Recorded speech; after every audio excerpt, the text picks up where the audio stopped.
Bom, quero aproveitar também essa participação do Lula junto com as centrais sindicais para trazer um outro tema que também esteve no discurso dele, que é a taxa básica de juros. Aliás, o Copom, o Comitê de Política Monetária do Banco Central, se reúne amanhã e depois para discutir os rumos da política monetária e da Selic, atualmente em 13,75% ao ano. Se encontra em seu maior patamar desde 2016. Vou colocar então e chamar a entrevista do Lula para depois a gente poder debater com os nossos comentaristas. Vamos lá. A gente não pode viver mais num país onde a taxa de juros não controla a inflação. Ela controla, na verdade, o desemprego nesse país, porque ela é responsável por uma parte da situação que nós vivemos hoje. Como mencionei a vocês, Lula estava ali naquele evento das centrais sindicais, no Vale do Anhangabaú, aqui em São Paulo, e criticou a taxa básica de juros porque ela estaria impedindo o crescimento do Brasil. Como é que vocês enxergam mais essa manifestação de crítica do presidente ao Banco Central? Gani. Primeiro, está controlando a inflação. A inflação, se pegar os últimos 12 meses, tudo bem que teve deflação no período do ano passado, é menor do que 5%. Previsão de 6%, deve ficar aí algo entre 5,5% e 6%. Então, controlando a inflação está, né? Os últimos indicadores de inflação já mostram uma desaceleração da inflação. O último IGPM, que é um índice que também pega atacado e produtor e construção civil além do varejo, veio em deflação. Não está caindo ainda a taxa de juros porque tem outras variáveis envolvidas, mas que está controlando, está agora. O Lula está jogando para a plateia. Por quê? Porque ele não tem mais a bonança lá do cenário internacional, lá de 2003 a 2010, quando ele governou, e está difícil entregar crescimento econômico, está difícil fazer reformas, tem que negociar, tem que governar, coisa que ele não está muito acostumado a fazer. Por conta disso, ele já escolheu o bode expiatório, que é quem? Banco Central. Por outro lado, o Fábio Piperno, Gani trouxe vários números aqui que vieram abaixo das estimativas que foram colocadas pelo mercado, como, por exemplo, a inflação de março, que veio abaixo de 5% e, inclusive, menor do que se tinha de expectativa. Isso poderia ser um caminho para se analisar uma taxa de juros menor no país? Bom, primeiro que o fato do mercado ter errado não me provoca, assim, nenhum sentimento de surpresa.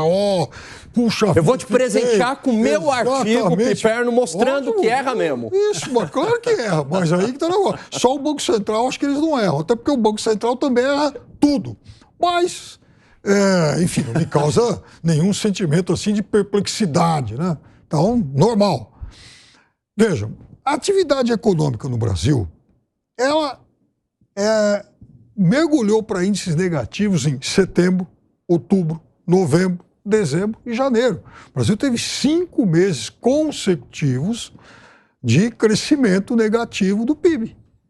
Voltou agora em fevereiro a subir, tá? Na prévia divulgada na semana passada.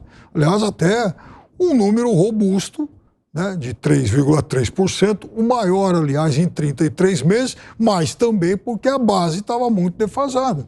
Veja, então, como foram 5 meses consecutivos de queda da atividade econômica, isso é óbvio que provoca impacto no emprego e também provoca impacto na inflação. Menos atividade, menos emprego, menos consumo, menos inflação. Isso também é básico.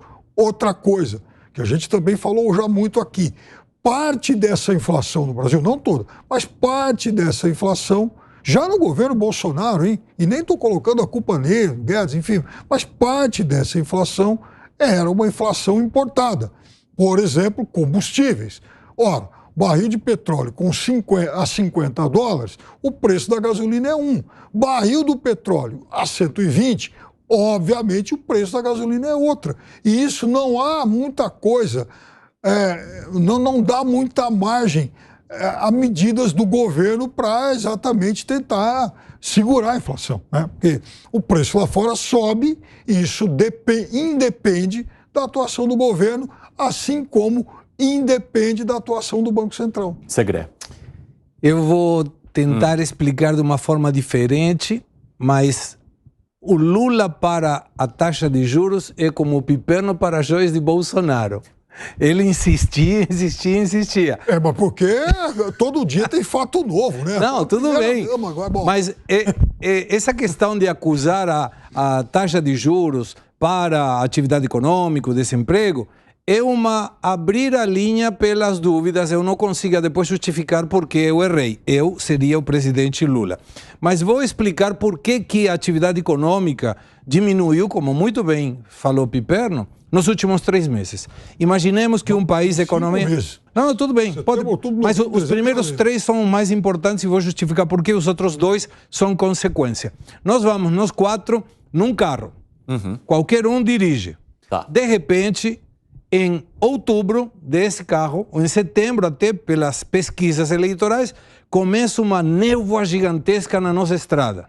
Você vai dirigindo o carro. Você acelera ou tira o pé do acelerador para esperar a ver o que tem na frente? Você acaba tirando o pé do acelerador e freando um pouco. Perfeito. Essa é a explicação. Então, como não tinha nem nome do eventual ministro da Economia, não tinha um plano econômico, não tinha uma projeção de que o governo ia fazer, nem quem ia ser os ministros, todos os empresários fizeram isso. Tiraram o pé do acelerador, esperando. Isso é até 1º de janeiro. 1º de janeiro começa o governo. Então você diz, bom, eu quero ver o que o governo vai fazer. O problema maior na economia é não saber o que virá. Quando a gente sabe o que vem, se ajusta, se prepara para isso. Não importa a porrada que possa vir, mas tem que se preparar. Isso que não estava acontecendo. Por isso que a partir de janeiro e fevereiro, quando começa a sensação do industrial, do empresário, do agronegócio, a entender o que era a proposta do governo, que não era proposta nenhuma, mas pelo menos já era alguma coisa sabida, então ele se preparou e começou a crescer de novo. Isso que está acontecendo. Por isso que a economia caiu nesses meses. Ah, é? Claro! Pode perguntar quem você quiser. Não era pela taxa de juros? Ou seja, que bom. Ou seja, a economia no mês de setembro caiu porque o Lula liderava a pesquisa. Sim, claro. Beleza. A possibilidade dele ganhar e não dizer o que ele ia fazer as formas é a névoa. É a névoa, é verdade. Bom, então eu também posso supor que agora a gente vai bombar de crescer, porque já cresceu 3 em fevereiro com o governo aí. Ou seja, então, naqueles 5 anteriores, caiu por conta da indefinição e agora, então, a gente abre um ciclo, quem sabe, de crescimento, porque a gente tem um governo. Curto, vai ser um ciclo curto. Por quê? Porque não está focando na questão monetária. O efeito de inflação é o efeito monetário. E quem controla isso é a política monetária do Banco Central, com emissão de moeda, se for o caso, e taxa de juros.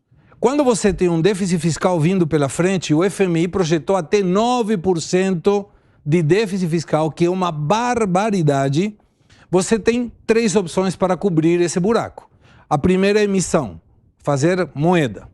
Esse fazer moeda, se você amplia a base monetária, gera um problema gigantesco no futuro. É a névoa, só que com uma montanha na frente. Veja a Argentina, por exemplo. A outra é a emissão de títulos à dívida pública. Essa emissão de títulos à dívida pública altera a equação título versus PBI. A terceira é aumento da carga tributária. E tem uma que contrapõe as outras 3, que seria a melhor de todas e que precisa ser mostrada como um exemplo hacia onde está indo o governo. Diminuir a despesa. É tão simples como isso. Gani. Olha só. Algumas variáveis do mercado financeiro antecipam as expectativas. Então, o índice da Bolsa é uma delas. O Ibovespa, quando o Lula ganhou, chegou a bater lá 120 mil, estava todo mundo eufórico, muitos economistas que fizeram L, gestores e que já estão desembarcando. Se for lá no Terminal 3, no aeroporto de Guarulhos, já está lotado, porque muitos já desembarcaram, já perderam as esperanças, inclusive com artigos bem duros nos jornais, um deles, o Armínio Fraga, que apoiou abertamente o Lula e agora se diz bastante decepcionado. A Bolsa agora gravita em torno de 103 mil pontos. Por que caiu tanto? Porque as expectativas pioraram bastante. E por que piorou bastante, Evandro? Porque as sinalizações foram muito ruins. Um arcabouço fiscal capenga, focado na arrecadação e que tira a possibilidade de crime de responsabilidade, caso não cumpra a meta de superávit primário. Então é um convite ao gasto público desenfreado. Críticas à autonomia do Banco Central, críticas à política de juros, volta do papel do BNDES, revogação do marco do saneamento, discurso anti-privatização, revogação de parte da lei das estatais, premiando empresas estatais que não entregam, premiando aí que elas consigam ganhar aí sem nenhum processo de licitação. Então as sinalizações, elas são muito ruins, isso está no preço dos ativos. Por enquanto, é isso daí, muita gente desembarcou e está desiludido aí com esse governo. Piperno, quer arrematar algo? Muito rápido, então, porque são muitos temas, mas o fato é que, então, a miragem do que seria o governo Lula foi o que realmente causou estrago no último trimestre do governo Bolsonaro, período em que o Brasil teve crescimento negativo do PIB. A miragem do Lula realmente foi, enfim, um problemão. E só para arrematar em relação ao Armínio Fraga, outro dia a Helena Landau também, ela escreveu um artigo muito duro de crítica ao Lula, e ela, que era muito ligada a Simone Tebet, votou no Lula. E o que a Helena Landau disse? Não basta ser melhor do que o Bolsonaro, porque isso é obrigação, a gente quer mais. E aí, então, ela faz uma série de críticas pontuais. Então, não é que esse pessoal está exatamente arrependido. Eles nunca foram lulistas e nunca serão. E vão continuar criticando. Apenas que, naquele momento, eles votaram no Lula porque o outro é o Bolsonaro. Se o rival amanhã depois for outro, é possível que eles apoiem o outro. Mas compraram a ideia do Lula, pragmático, primeiro mandato, e estão meio decepcionados. Que está voltando a ser, né? Inclusive, já surge, olha, inflação já está com índices melhores, já tem... Banco Central.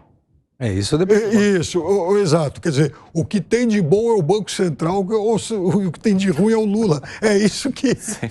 Eu tenho uma pergunta para o Piperno. Eu tenho uma pergunta para o Piperno. Inclusive, quando o Brasil cresceu 7,5% com ele, aí foi sorte. Fala, Segré. A pergunta é, imaginemos que ele está certo, o Piperno está certo. Então não foi culpa de Lula que essa névoa no caminho fez os empresários tirar o pé do acelerador.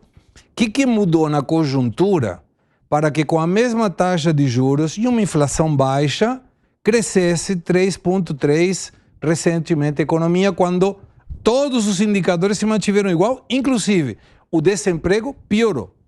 Então, é um Brasil que volta a retomar obras públicas, volta, por exemplo, a entregar moradias, e a construção civil é um setor que serve para melhor atividade econômica. E teve aumento de empregos também.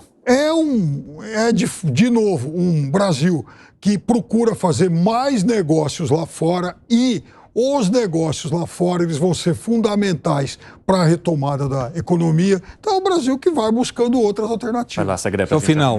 Ok, mas isso não é tão rápido. Você não construi tão rápido, não entrega casas tão rápido, não fecha negócios. Mas entregou. Entregou feita pelo governo anterior. Não, aí que está o negócio. Entregou o que estava parado. O Brasil entregou conjuntos habitacionais, por exemplo, que estavam parados há 6 anos. Mas isso gerou um crescimento tão rápido? Não é que gera um crescimento tão rápido. Olha, essa névoa aí, Segré, já tem gente colocando o carro no acostamento, ligando pisca-alerta e esperando a névoa passar. E eu quero fazer um giro rápido com vocês. Copom vai elevar, manter ou baixar a taxa básica de juros? Vai manter. Segré, Piperno. Manter. Ah, tá certo. Então aqui temos um consenso. Agora, às 5h29 da tarde, o pessoal da rádio vai sair para o intervalo rápido. Espero vocês daqui a pouco.